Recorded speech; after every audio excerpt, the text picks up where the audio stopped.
7వ అధ్యాయము 1 నుండి 12 వచనాలు మార్చాలి. మొదటి సమూయేలు గ్రంథం 7వ అధ్యాయము 1 నుండి 12 వచనాలు మార్చి చదువుకున్నాను. మొదటి సమూయేలు 7. అంతటా కిర్యత్యారీము వారు వచ్చి యెహోవా మందసమును తీసుకొని పోయి కొండయందుండే అబీనాదాబు ఇంట చేర్చి దాన్ని కాపాటకి అతని కుమారుడైన ఎలియాజరును ప్రతిష్ఠించి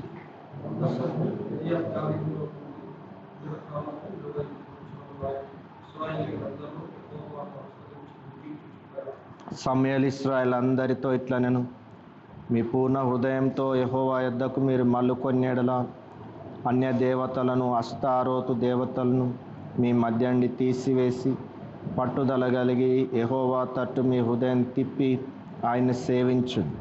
అప్పుడు ఆయన ఫిలిస్తీన్ల చేతిలో మిమ్మల్ని విడిపించు.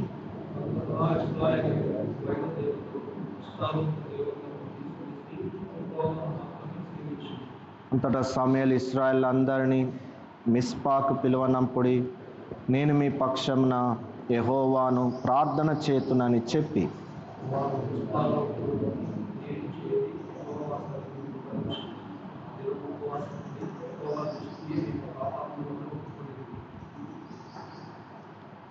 మిస్పాలో సమూయేలు ఇశ్రాయేలుకు న్యాయం తీర్చుచూ వచ్చాను. ఇశ్రాయేల్ మిస్పాలో కూడి ఉన్నారని ఫిలిస్తీన్లు విన్నప్పుడు ఫిలిస్తీన్ల సర్దార్లు ఇశ్రాయేళ్ల మీదకి వచ్చిరి. ఆ సంగతి ఇశ్రాయేల్ విని ఫిలిస్తీన్లకు భయపడి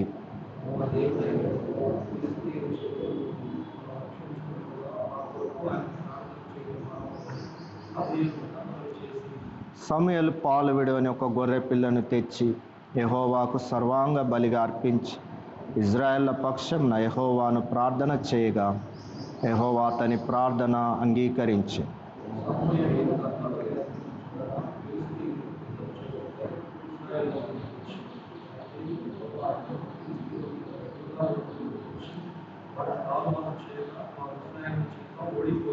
ఇశ్రాయేలు మిస్పా నుండి బయలుదేరి బెత్కారు వరకు ఫిలిస్తీన్ తరిమి హతం చేసి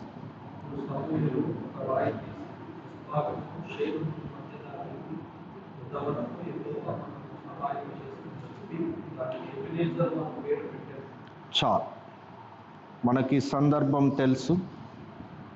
ఇజ్రాయెల్ మీదికి మరి ఫిలిస్తీన్లు వచ్చినట్లుగా మనం చూస్తాం.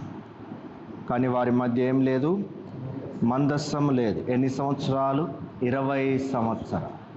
బైబిల్లో మందస్సము దేవుని సన్నిధికి గుర్తు, దేవుని దీవెనకు గుర్తు. కానీ 20 సంవత్సరాలు లేదు. మందస్సం మరి పట్టబడినట్లుగా మనం చూస్తాం. అందుచేత వాళ్ళకు బాధ కలుగుతుంది. దేవుని దీవెన లేని పరిస్థితి వారికి తెలిసింది.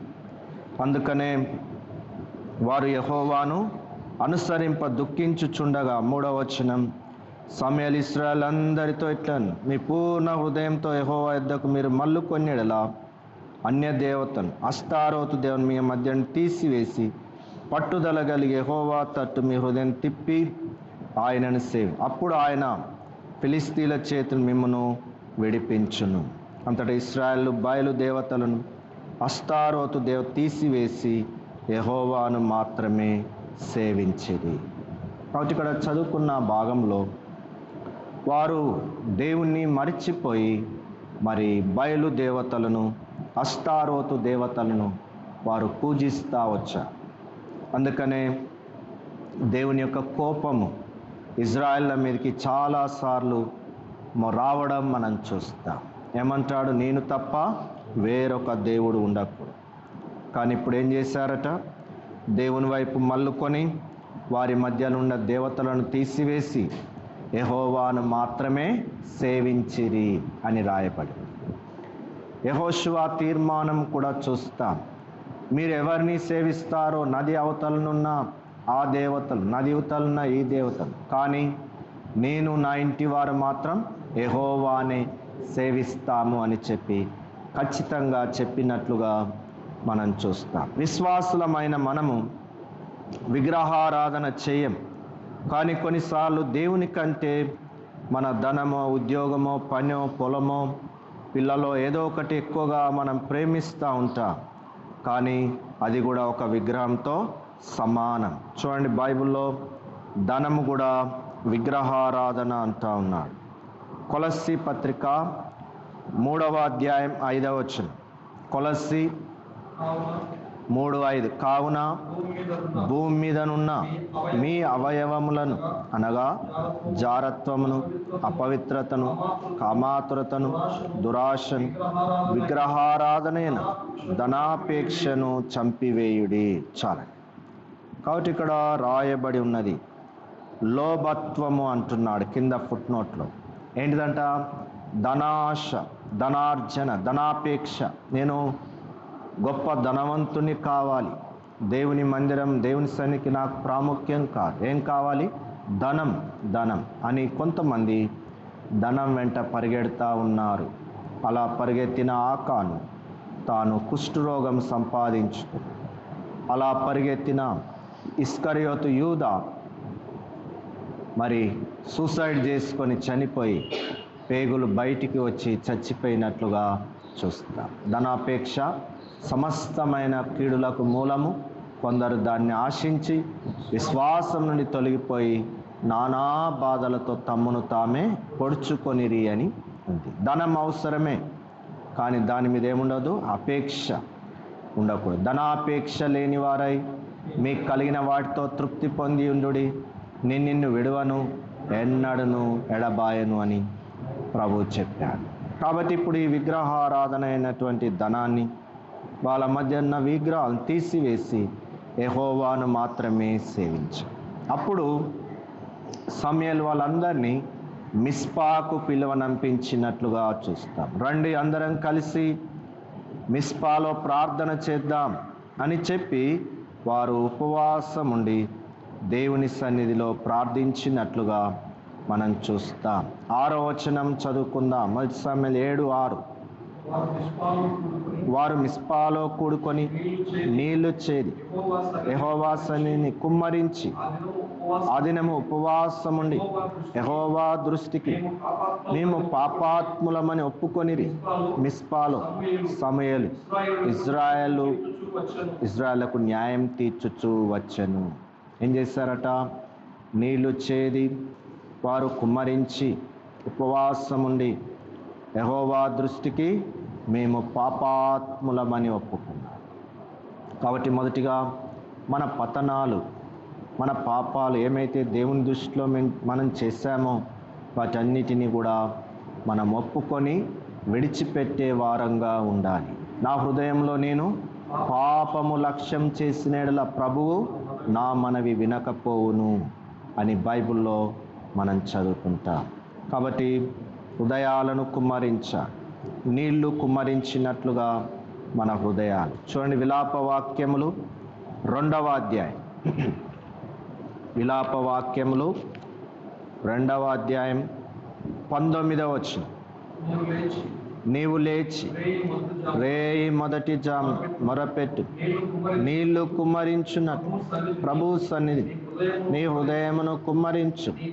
నీ పసిపిల్లల ప్రాణము కొరకు నీ చేతులు ఆయన తట్టు ఎత్తుము.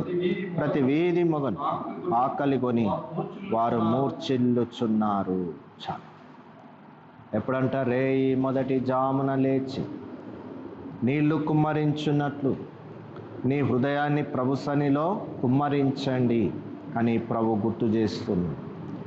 ఏ తల్లి అయితే కన్నీరు కార్చే తల్లి ఉంటుందో ఆ పిల్లలు గొప్ప వ్యక్తులు అవుతారని సామెత. మరి తండ్రి చేయొద్దని కాదు, తండ్రి కూడా కన్నీటితో ప్రార్థన చేయవచ్చు, తప్పేం లేదు.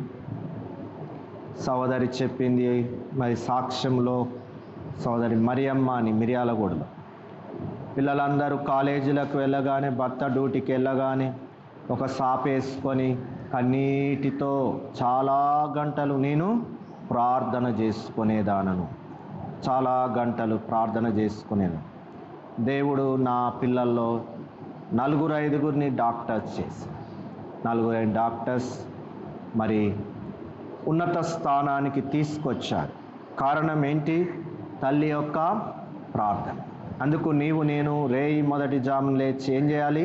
కుమ్మరించాలి మన హృదయాన్ని. మనం చెప్తే వినరు, కానీ మనము ప్రార్థించినప్పుడు దేవుడు కార్యం చేస్తాడు. నా తల్లి కన్నీటి ప్రవాహంలో నేను దేవుని రాజ్యంలోకి కొట్టుకుపోయానన్నాడు ఒక భక్తుడు. అందుకు నీవు నేను కన్నీరు కార్చే వారంగా, హృదయంలో ఏది దాచుకోక, ఏ పాపం ఏ భారం ఆయన సన్నిధిలో మనము కుమ్మరించుకునే వారంగా ఉండాలి. మొదటి సామ్యాలు 1:15. మొదటి సామ్యాల గ్రంథం 1వ అధ్యాయం 15వ వచనం. అన్నా అది కాదు నా ఏలినవాడా, నేను మనోదుఃఖము గలదాననై ఉన్నాను. నేను ద్రాక్షారసమైన మద్యమునైన పానము చేయలేదు గాని నా ఆత్మ యెహోవా సన్నిధిని కుమ్మరించుకొనుచున్నాను. హన్నాకు పిల్లలు లేరనే బాధ కంటే సవితి పోరు ఎక్కువైపోయింది. లేచి నీ ముఖమే చూశాను, ఇట్లయింది అట్లయింది అని మరి ఆ బాధ, సూటిపోటి మాటలు. కానీ ఆ సమయంలో ఏటేట కంటే ఈసారి ఉపవాసం ఉండి తగ్గించుకొని చాలాసేపు ప్రార్థన చేసుకున్నాను. అందరు తింటుంటే ఈమె తినలేదు. ఒక ఆలయంలో వెళ్ళి ఒక పిల్లర్ దగ్గర, ఒక స్తంభం దగ్గర ఆమె తన హృదయాన్ని ఏం చేస్తుంది? కుమ్మరి. ఏమ్మా ఎందాక మత్తురాలవైంట, మత్తు వీడవ అంట. అయ్యా అట్లా నాకున్నటువంటి బాధను బట్టి నేను నా ఆత్మను యెహోవా సన్నిధిని కుమ్మరించుకుంటా ఉన్నాను అంటే మెచ్చుకున్నాడు. అమ్మా నీవు దేవునితో చేసిన మనవి ఆయన నీకు దయచేయునుగాక. దీవించి పంపించాడు. మొక్కుబడి చేసుకొని వెళ్ళింది. ఒక మగబిడ్డని సేవకిస్తాను అని వెళ్ళింది. దేవుని కృప చొప్పున దేవుడు సమయల్ని ఇచ్చాడు. సమయల్ని దేవునికి ఇచ్చింది. తర్వాత 5 పిల్లలను దేవుడు ఇచ్చినట్లుగా చూస్తారు. వీరెప్పుడైతే మిస్పాలో కూడుకున్నారని శత్రులకు తెలిసిందో వారు బయలుదేరి వీరి మీదికి వచ్చినట్లు చూస్తాం. అప్పుడు వాళ్ళు భయపడి సమయల్ని మనవి చేస్తున్నారు. 8వ వచనం, మొదటి సామ్యుయేలు 7:8. మా దేవుడైన యెహోవా ఫిలిస్తీన్ల చేతిలో మనల్ని రక్షించున్నట్లుగా మా కొరకు ఆయనను ప్రార్థన చేయట మానవద్దని సమూయేలు వద్ద మనవి చేసిరి. సమూయేలు పాలు విడువని ఒక గొర్రెపిల్లను తెచ్చి యెహోవాకు సర్వాంగ బలిగా అర్పించి ఇజ్రాయేళ్ల పక్షమున యెహోవాను ప్రార్థన చేయగా యెహోవా అతని ప్రార్థన అంగీకరించెను. ప్రార్థన చేయట మానవద్దు. ప్రార్థన చేయకపోవడమే పాపం. కొన్నిసార్లు కొన్ని సమస్యలు జటిలమైపోతుంటాయి, కఠినంగా ఉంటాయి. కారణం మనం సరిగా ప్రార్థన చేయకపోవడాన్ని బట్టి. అందుకు అయా వస్తున్నాయంటే ఏం కాదు, దేవుడే తీసివేస్తా. ఏమన్నాడు సమూయేలు 12:23, నా మట్టుకు నేను ప్రార్థన చేయటం మాంట వలన యెహోవాకు విరోధముగా పాపము చేసిన వాడనగుదును అని చెప్పాడు. కాబట్టి మరి ఇప్పుడు ఒక పాలు విడువని ఒక గొర్రె పిల్లను తెచ్చి సర్వాంగ బలిగా అర్పించినప్పుడు దేవుడు ఇశ్రాయేళ్ల పక్షాన అతని ప్రార్థన అంగీకరించినట్లుగా రాయబడి ఉంది. ఇప్పుడు నువ్వేం బలి ఇవ్వాలి? విరిగిన మనస్సే దేవునికి ఇష్టమైన బలి. దేవా, విరిగినలిగిన హృదయం నీవు అలక్ష్యం చేయి. రోమా 12:1 కూడా చదువుకుందాం. రోమీలకు రాసిన పత్రిక 12:1. కాబట్టి సహోదరులారా, పరిశుద్ధమును దేవునికి అనుకూలమునైన సజీవ యాగము మీ శరీరంలో ఆయనకు సమర్పించుకొనుడని దేవుని వాత్సల్యమును బట్టి మిమ్మును బతిమాలు కొనుచున్న ఇట్టి సేవ మీకు యుక్తమైనది. ఏం సమర్పించాలా? మన శరీరాలను. సేవకులు మాత్రమే కాదు, ప్రతి విశ్వాసి కూడా లేవగానే మన శరీరాలను ఆయన బలిపీఠం ఎదుట అప్పగించుకొని ఏ పాపం మనలో ఏలకుండా, ఏ తప్పిదంలో చిక్కుకొనకుండా మనల్ని మనము రోజు ఆయనకు అప్పగించుకొనవలసిన వారంగా మనం ఉంటాం. ఎలాంటి శరీరాలట? సజీవ యాగముగా మన శరీరములను ఆయనకు సమర్పించుకొనుడి అని బైబిల్లో మనం చదువుకుంటాం. అవును, కాబట్టి ఇంకొక చోట అంటాడు, ఎడ్లకు బదులుగా మా పెదవులు నీకు అప్పగించుచున్నాం. కాబట్టి బట్టలు కాదు చింపుకొనేది, ఏం చింపుకోవాలి? హృదయాలు చింపుకొని ఆయన తట్టు తిరుగుడి అంట. అందుకై నేను విరిగిన హృదయంతో మన శరీరాలను ఆయనకే సమర్పించుకొని మనం ప్రార్థన చేసినప్పుడు దేవుడు వింటాడు.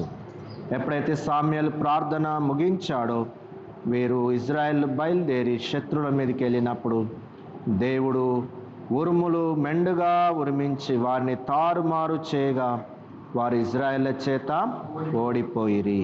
11-12 వచనాలు. ఇజ్రాయేలీలు మిస్పా నుండి బయలుదేరి బేత్కారు వరకు ఫిలిస్తీయులను తరిమి హతము చేసిరి. అప్పుడు సమూయేలు ఒక రాయి తీసి మిస్పాకును షేనుకును మధ్య దాన్ని నిలిపి, ఇంతవరకు యెహోవా మనకు సహాయం చేసినని చెప్పి దానికి ఎబెనేజరు అని పేరు పెట్టెను. ప్రార్థన ద్వారా దేవుడు గొప్ప విజయం ఇచ్చాడు. శత్రువులు ఖతం అయ్యేటట్లుగా చేశాడు. అక్కడ సమూయేలు మిస్పా షేనుకు మధ్య దాన్ని నిలిపి దానికి ఏమని పేరు పెట్టాడు? ఎబెనేజర్, అంటే సహాయపు రాయి. ఇంతవరకు యెహోవా మనకు సహాయం చేశాడు. రేపటితో ఈ సంవత్సరము ముగియనున్నది. కానీ ఏం చేశాడు దేవుడు? ఇంతవరకు ఈ సంవత్సరం అంతం వరకు కూడా మనకు సహాయం చేస్తాడు. ఎన్నో విషయాలు, ఎన్నో ఆపదల్లో, ఎన్నో అనారోగ్య పరిస్థితుల్లో, ఏదో డబ్బుల అవసరత ఉన్నప్పుడు, ఇంకా వ్యాధుల్లో, బాధల్లో, మన ఇరుకుల్లో, ఇబ్బందుల్లో దేవుడు మనకేం చేసిన దేవుడు? సహాయం చేసిన దేవుడుగా ఉన్నాడు. అందుకని హెబ్రీ 13:6లో ప్రభువు నాకు సహాయుడు, నేను భయపడను, నరమాత్రుడు నాకేమీ చేయడు అని మంచి ధైర్యంతో చెప్పగలవారమైన దేవుని పిల్లలు ఆందోళనతో కలవరముతో ఉండకూడదు. ఎలా ఉండాలి? మనం ధైర్యంగా ఉండాలి. ఎందుకు? నీకెవరు సహాయుడు? దేవుడే. ప్రభువు నాకు సహాయుడు కావున నేను భయపడను. ఎవరైనా నాకు వ్యతిరేకంగా మాట్లాడినా, బీరాలు పలికినా వారు నన్ను ఏమీ కూడా చేయరు.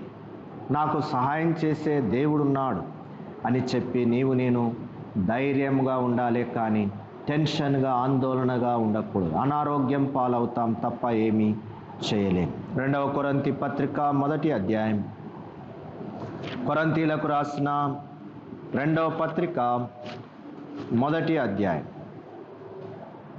9-10 వచనాలు. మరియు మృతులను లేపు దేవుని యందే గాని మా యందే మేము నమ్మిక ఉంచకుండునట్లు మరణమగుదమను నిశ్చయం మా మట్టుకు మాకు కలిగి ఉండెను.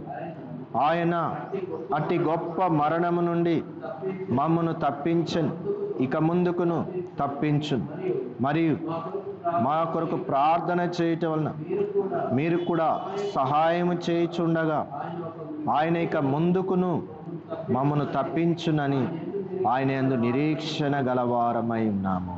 చాలా పౌలు ప్రయాణం చేస్తుంటే సముద్రములో గొప్ప తుఫాను. ఇంకేమనుకున్నారు? ఇంకా చావే ఖాయం, బ్రతుకుతామన్న ఆశ లేదు.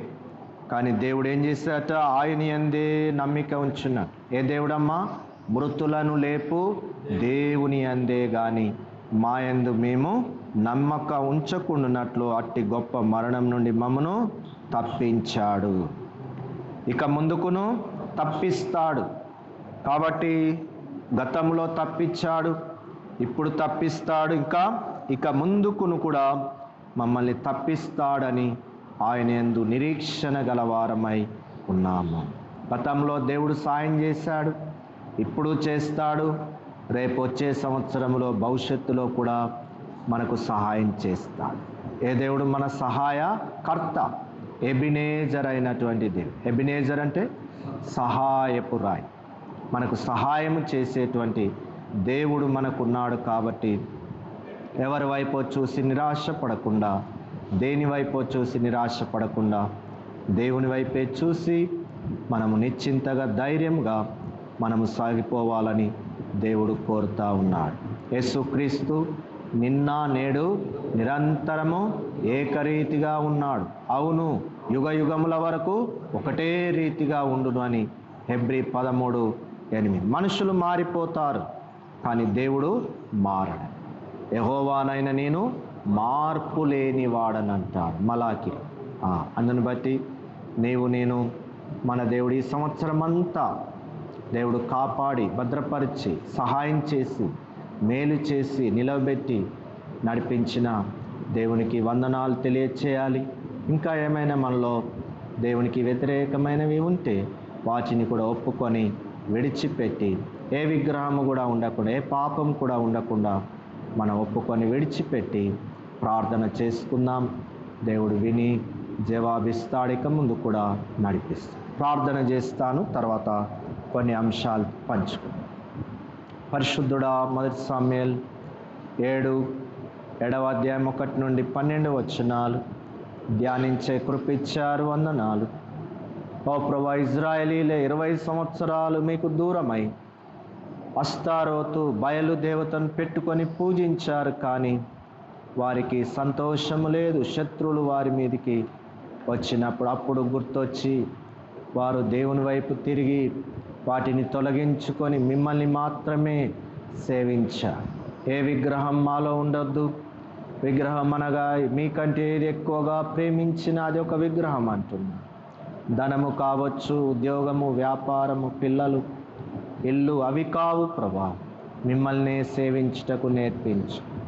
ఇజ్రాయెల్ మిస్పాలో కూడి నీళ్లు కుమ్మరించినట్లు వాళ్ళ హృదయాలను కుమ్మరించి ఉపవాసం ఉండి పాపాత్ములమని ఒప్పుకున్నారయ్యా. అవునయ్యా, మేము కూడా పాపాత్ములమని ఒప్పుకుంటున్నాం. క్షమించు. మేము చేసే ప్రార్థన వినుమని ప్రార్థన చేస్తున్నాం. ఇంకే భారమున్నా మీ దగ్గరే విన్నవించుకోవాలి, కుమ్మరించుకోవాలి. అన్నావలే మీకే చెప్పుకున్నప్పుడు మా ప్రార్థన విని జవాబిస్తారని వాగ్దానం. సర్వాంగ బలిగా మా శరీరాలను అప్పగించుకొని మీ మహిమ కొరకు జీవించున్నట్టు శత్రువులు వచ్చిన వారు తారుమారైపోయి ఓడిపోయి వెళ్ళిపోయినారు. అవునయ్యా, అందుకు అక్కడ రాయి నిలిపి ఎబినేజర్ అని పేరు పెట్టి, యెహోవా ఇంతవరకు సహాయము చేసినని ఎబినేజర్ అని పెట్టి, సహాయపు రాయివి తండ్రి, మీరే మాకు సాయం. అందుకే మేము బ్రతికి ఉన్నాం, ఈ స్థితిలో ఉన్నాం అని మీకు వందనాలు చెల్లిస్తాం. భవిష్యత్తు గురించి భయపడాల్సిన అవసరం లేదు. ఎందుకంటే నిన్న నేడు నిరంతరం ఏకరీతిగా ఉన్న దేవుడవని వందనాలు చెల్లిస్తూ, ఇక ముందు కూడా సహాయం చేస్తానని మాకు ఇచ్చిన అభయం కొరకు కూడా వందనాలు చెల్లిస్తూ ప్రార్థనలో గడుపుకొని సహాయం చేయి. యేసు ప్రభు నామమున స్తుతించి ప్రార్థించి వేడుకుంటున్నాం తండ్రి. ఆమేన్.